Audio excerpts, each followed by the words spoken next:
تو یک بیابونی داری میری، یک شیء مصنوع کوچیکی میبینی، یا اصلا میبینی 20 آجر رو هم دیگه چیده شدن وسط بیابون، یک شکل منظمی مثل یک خونه مثلا درست شده. آیا امکان داره که شما بگی که اینو کسی نساخته، اینا رو کسی رو هم نچیده، هدفی نبوده؟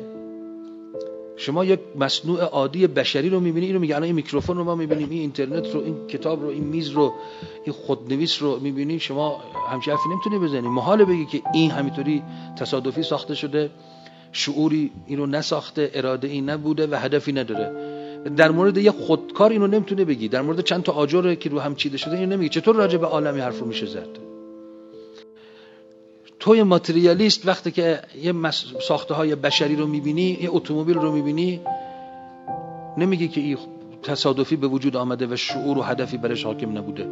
اگه کسی حرف رو بزنه توی ماتریالیست بهش میگی دیوانه است، اینو ببرین دیوانه‌خانه، این عقل نداره. چطور راجع به کل عالم اینجوری حرف میشه زد؟ ولو ماتریالیست باشی، عقل که داری.